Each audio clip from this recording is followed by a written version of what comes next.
Welcome everyone to Hello Ernest at the Kitchen Table, connecting writers and readers. I am Jan Pratt, the author of several children's picture books and also the author of a series of yoga lesson plans for kids. And I am GaGa Gabardi. I'm a co-author with Judy Butler. Together, we write the Phoebe Korneal Mystery Series. Join us for every episode as we connect readers to your next great read. Hi, everybody. I am Jan Pratt, and we are here at Hello Ernest at the Kitchen Table, connecting writers and readers. And today I have with me Judy Butler, and she is a co-author of a trilogy.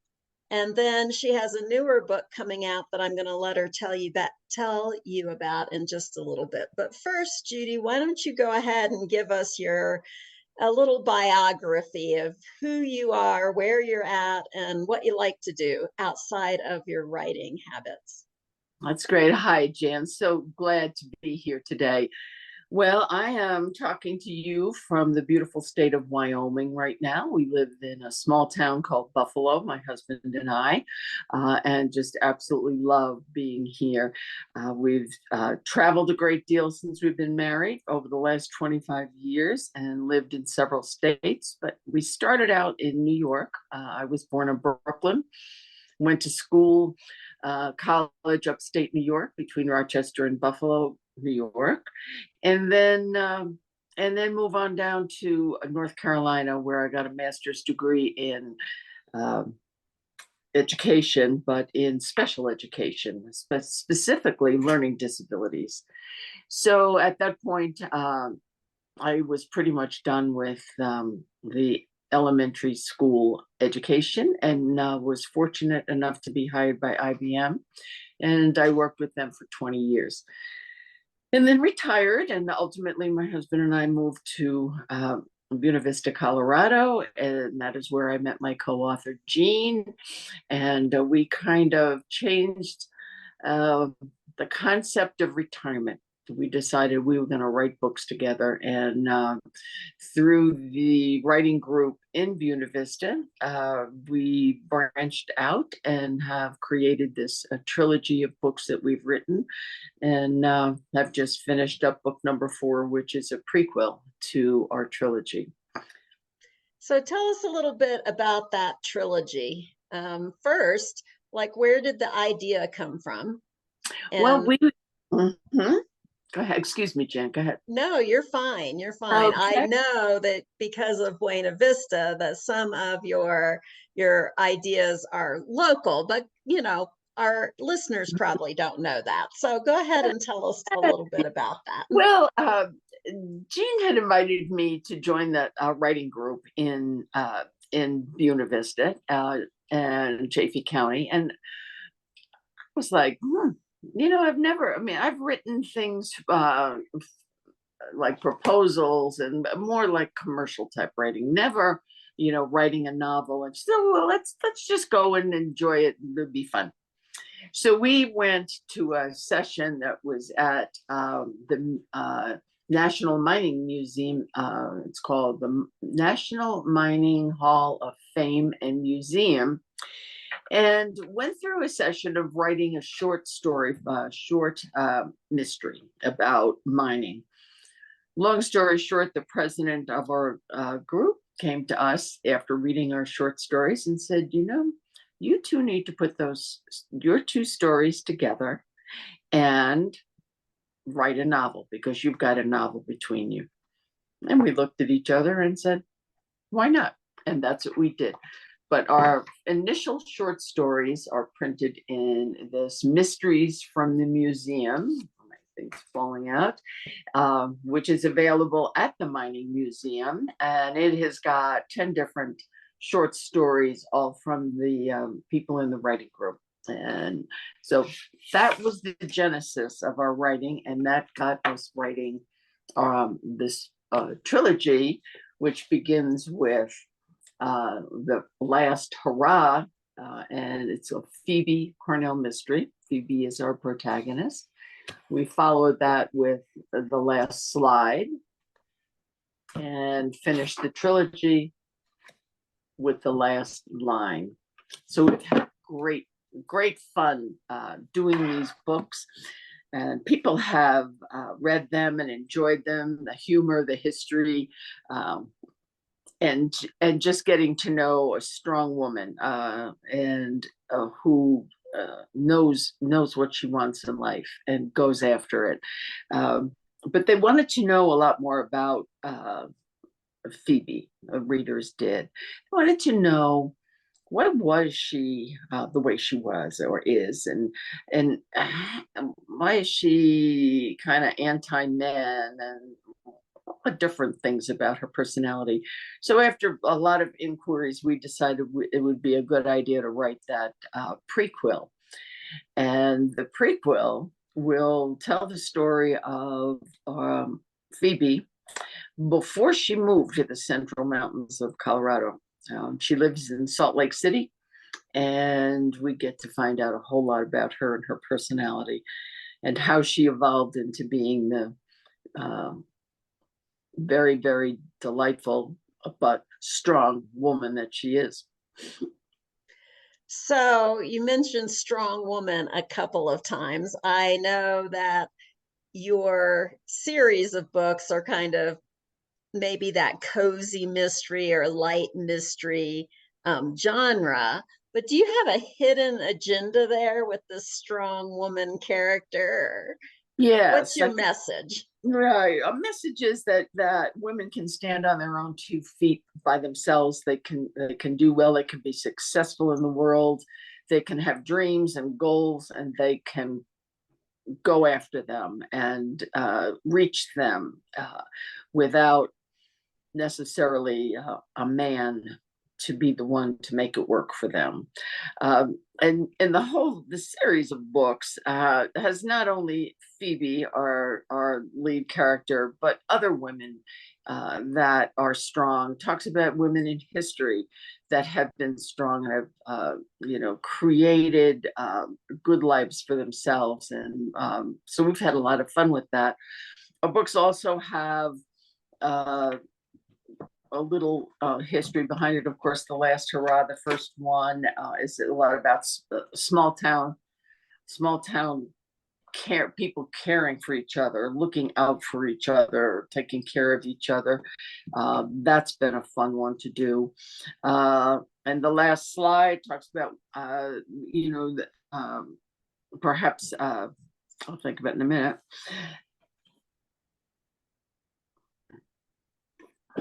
I just went blank, but I'll come right back to you in a second here. She talks about abuse, spousal abuse, and how women can cope with that and handle that. And The Last Line, the last book of the trilogy, talks about drugs and the problem in our society with drugs, and how even in small towns.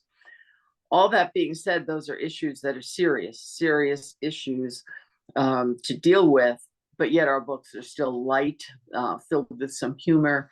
But we've put those issues out there so that if people in a book club would want to read these books and open up discussions on these more serious aspects of our society. So what is the profession of your main character? She is a detective by desire. She is a sheriff and a patrol officer. So she, in these 3 books, sits behind the wheel and drives around a very, very big county in the mountains of central Colorado. Her goal in life, her desire has always been to be a detective, and she likes doing that detective work. And what happens here is, because in this small town they can't afford to have just a detective,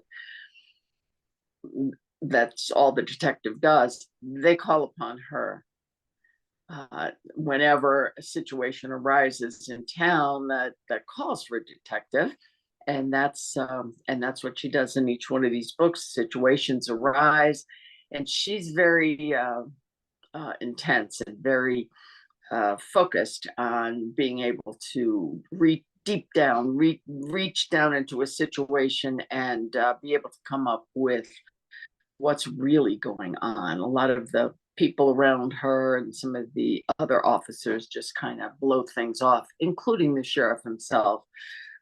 She doesn't blow anything off. She digs down deep and has a little fun in the process. Now, are these set in contemporary times? Yeah, it is. In the 2000s. Yeah. Mm-hmm. Which we still don't have very many women in that profession. Right, there are not, and what happens too is that they situations arise that they talk about a glass ceiling. I think women have more than a glass ceiling when it comes to the world that she's in, trying to become a detective, and the good old boys don't really want to change, and they don't necessarily want to have a woman come in and sort of like some attitudes in regard to the military and women in certain aspects of the military.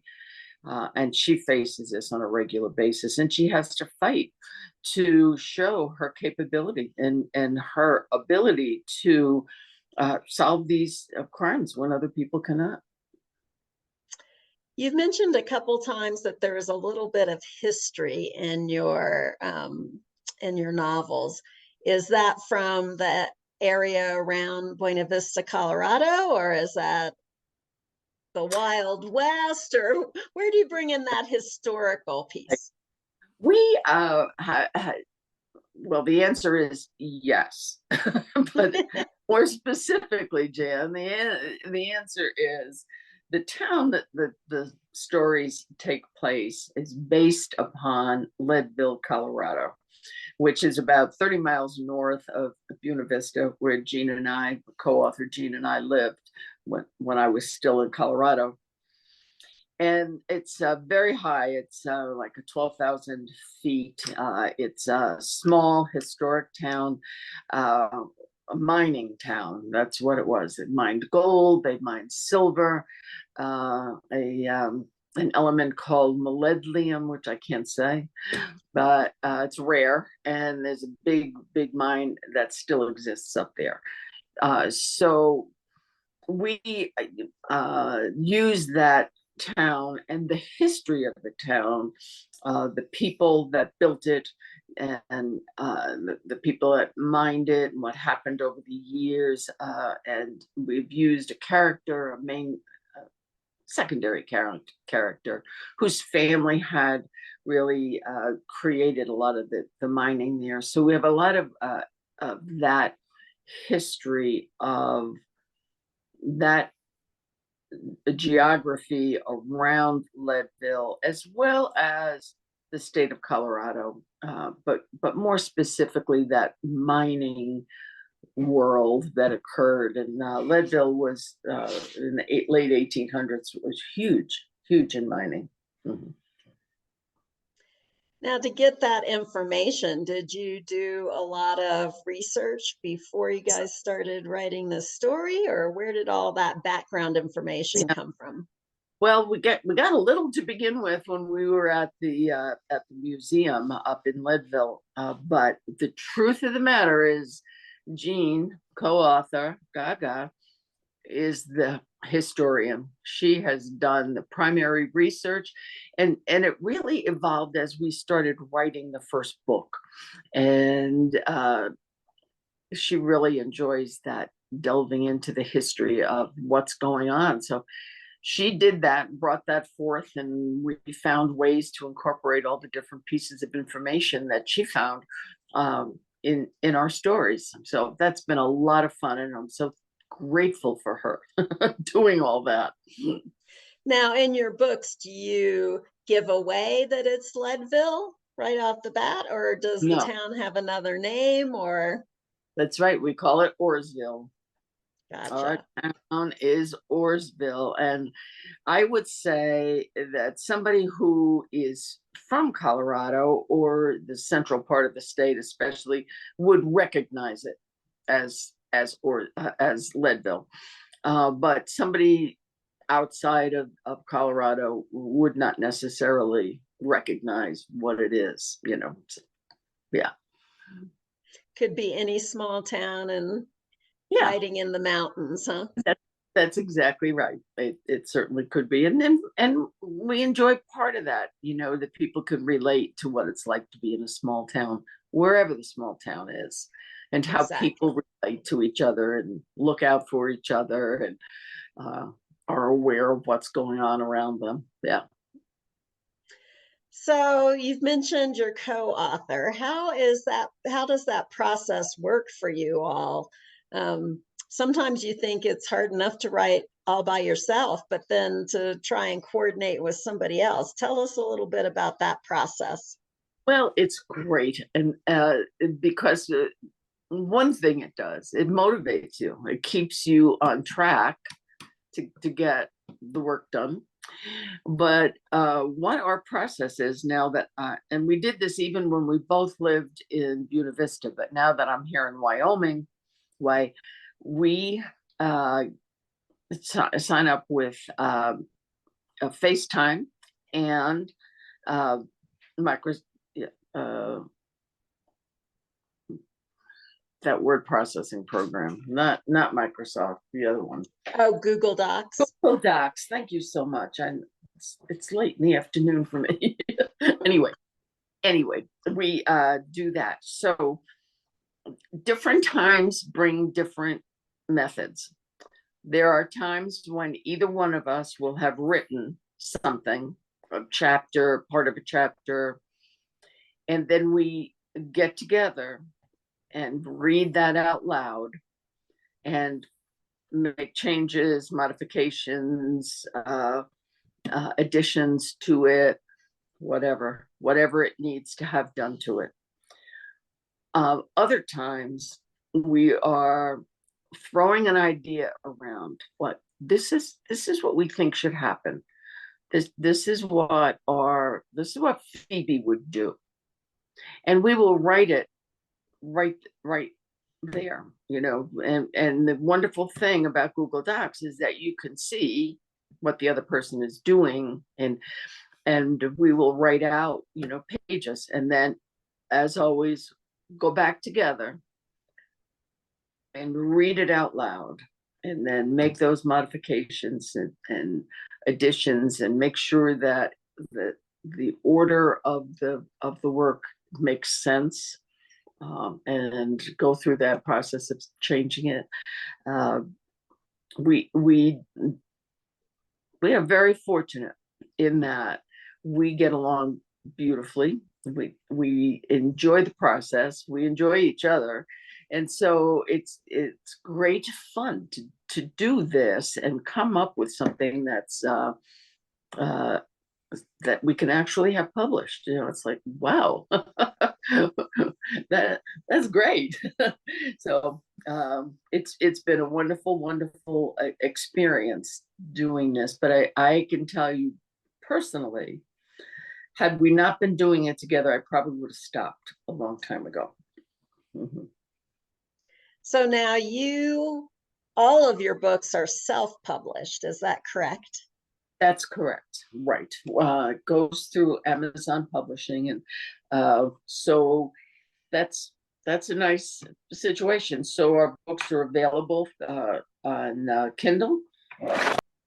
Self-published our books, and so they are available through Amazon and paperback, through Kindle, and Kindle Unlimited for anybody take a look at. And if you choose to read it, which we hope you do, we would always look for a rating. That would be wonderful if you would take the time to do that for us. So now, are they also available in audiobook? Yes, they are. Yes, they are. And through many different vehicles. Audible being the primary one, but any one that you might use as a to access your Audible books. Yes, they are. Yeah. And did one of you guys do the readings, or did you, what was that process? Well, we found a company that engineers having creating these books, Audible books, and we found an actress who does a wonderful job. We listened to a couple of options of people who could narrate the books for us, and we chose Martha to do it. And beautiful voice. She did all 3 books for us, and so they're very consistent.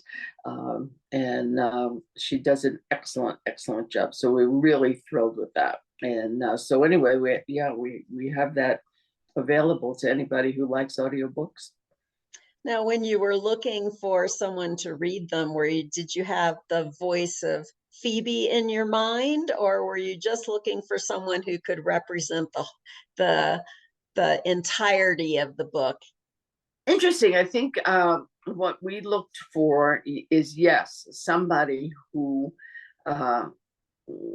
sounded like what we thought Phoebe would sound like. But the other thing that was important is that because we were going to have one person narrate, that person needed to be able to speak the words of the men in the books without trying to sound just like a man.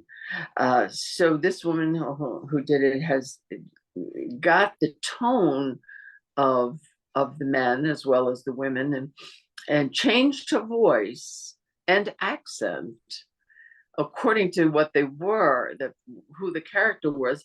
And so she was able to read the whole book with her, just her, but make it sound like it was different women, different men, and different accents of them. It's really quite amazing how she did it. Yeah. How long did it take you to find her? I mean, did you interview like 4 or 5 other people, or she was it right off the bat? She was number 2. Okay. The company that we were with that was bringing people to us for us to listen to, the first one just didn't quite do it. Excuse me. And the second, but she was the second one. And hopefully, I got to take a drink of water.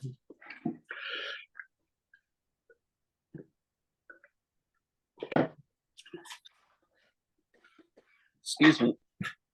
So I'm sorry.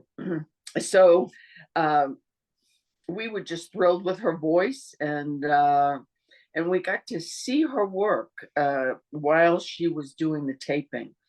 So that was interesting. So we had an interview with her, talked with her, then she read different sections of the book. We started with number 1.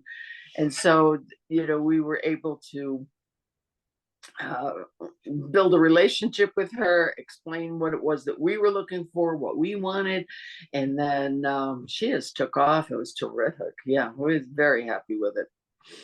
So will she also be standby for your newest book? We hope so. The company that brought her to us, that did the engineering to create the book, has since dissolved. So we need to find that other engineering company, or certainly contact her and see who she works through now. So, but we would love that consistency, to have that same voice. And she has a following of people who like to listen to the books that she narrates, because she's really good and they enjoy her. So they look for books that she narrates, which is a real plus. So this will be book 4 coming out, and you can tell us a little bit more about that in a minute. But how long has it taken for each book? I would say about a year. And that's like from writing it, Gene and I doing editing on it, and then having beta readers, and then going back and editing some more, and having, book number one, we had an editor work with us and go through the whole book. We learned a lot with that and have done a lot more of that editing on our own. But that it takes longer. The editing takes longer than the actual writing the book. It seems some days to take forever, and then when you get it all done, amazingly enough, you will still find a typo, or not so much a misspelling, but typically a typo or an extra space somewhere, or one of the quotations isn't in the right place. I mean, just very, very frustrating, because you seek to make it perfect, but I guess that's a real challenge to get done. So now when you find those, will you hold on to that list and do like a re-edition, or are you just going to leave it like it is? Well, the answer to that question is we do fix it. You don't have to do a whole new edition if it isn't too huge of a change. But when you just want to change, like, fix a couple things, we've gone in and fixed them, and then you can just upload them again to Amazon, and you're good. You're good. If you want to change a lot, like we're giving serious consideration to changing our covers, then you come out with the new edition. Yeah. Gotcha. So tell us about this prequel. Why did you decide? You said people had asked you about Phoebe. So was that the impetus to just do a prequel rather than a number 4? Right. That was exactly right, because people wanted to know more about her, what her goals were, and why would she, as a relatively young woman, come live in this small town. Of course, she had friends there, girls, her best friend, who they grew up together in Salt Lake, and her best friend wanted her to come to Colorado. So, not to give away the story, but it's called Love in the Rearview Mirror, a Phoebe Korneal prequel. And it talks about her goals as a young child slash teenager slash young woman, always wanting to be a detective, always wanted to do it. That was her thing. And so she was a patrol officer. She passed, the tests to become part of the sheriff's program in Salt Lake City. And then she took the test to be the detective, and she was so thrilled. I'm not going to tell you all about that, but it was a good experience for her. And then the challenges began. And she had been very focused in her life on this goal and her education, and being physically fit and being mentally fit for all of it. She didn't have any time for men until she met one.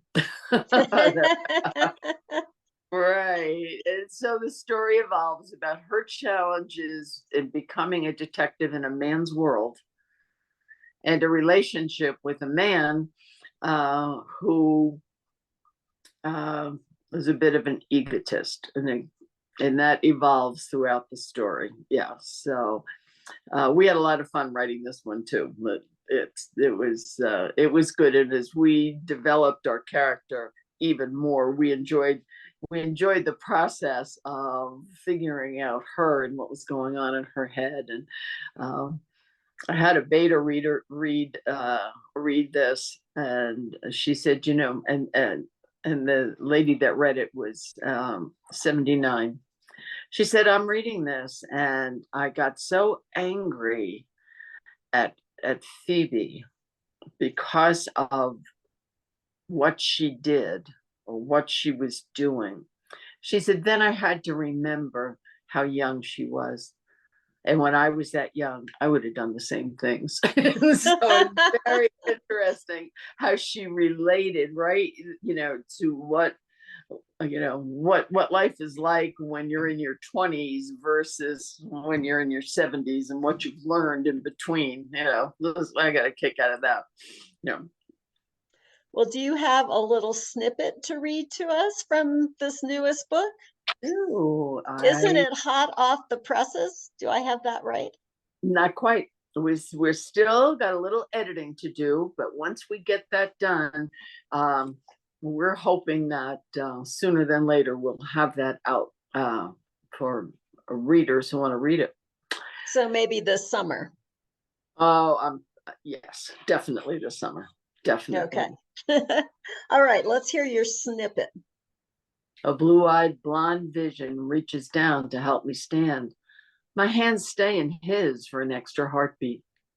At eye level, each of us is close to 6 feet tall. I feel like a bit of teasing is called for as I bring up my most sultry voice. Hello there. Thanks for the hand up. His velvety voice whispers, quite the shiner you're growing there, Phoebe. How about some ice sport? And an iced tea, too. A little birdie told me it was your beverage of choice. What? He's been checking me out? Great to both, and thanks for remembering I'm a Phoebe. All right. So the Fifi is what? A stage name? Family heirloom? Just a nickname given to me years ago. Can't seem to get rid of it. Who cares if he calls me Phoebe or Fifi, just as long as he calls me. My Uncle Bob gave it to me like a misdirected avatar. It stuck. Just then I feel a half spin in my balance, and he quickly places a strong arm around my shoulder in a steadying embrace. Whoa, maybe we stood you up too fast. I can't answer the question. Not because I'm dizzy, but because I can't breathe. I feel a sudden warmth, and the body is happy to stay right where it is. What's this? He doesn't bother to wait for a reply, instead guides me to a nearby lawn chair, then a finger points to the one next to it. Save that seat for me. I'll be right back. He's off in search of ice and tea. Save him a seat? Wow. Well, I can't wait to read it. I'll tell you that. I got to find out what happens next. Good. Wonderful. Wonderful. Well, I hope your listeners here will feel the same way, and they'll enjoy this series. That hopefully light enough to be fun, with some good serious points in there to consider if one wants to. No. And then we're not done yet. So get this one done, see what comes next.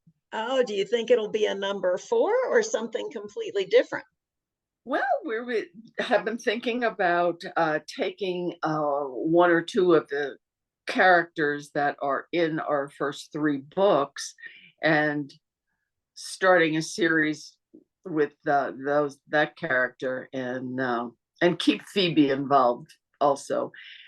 That's one option, and the other option is to continue on with Phoebe, and I won't give away anything in regard to her, but what she might want to do next in life. Well, where can everybody find you and keep up to date on what's coming when your prequel's coming out, or what might be coming in the works down the road? Well, I've got a website, the B and the letter N G books.com is our website. We will keep information updated there. We've got an email. It's an easy one, Phoebe Korneal, and her last name is spelled Korneal. It's Phoebe Korneal at gmail.com. And we do have an email list, so somebody can email us, and then we'll include them in our list, where we send out our little newsletter about every 6 weeks or so. And we promise not to inundate people with emails. So, Well, you guys don't have to worry about remembering all of that. I will make sure it gets in the show notes, both here and on our YouTube station. So you can look for all of that information there and sign up for their email list. Judy, thanks for chatting with me. It's been a lot of fun. It's always good to hear about news stories and the writing process. Well, thank you, Janet. It was my pleasure to be part of your podcast, and my best wishes as you continue on bringing readers and writers together. Yay! Well, this has been Hello, Ernest, at the kitchen table, connecting writers and readers. We hope that today you found your next great read. See you next time. Thanks for listening to this informal conversation with today's author. Join us next time as we connect writers and readers around the kitchen table.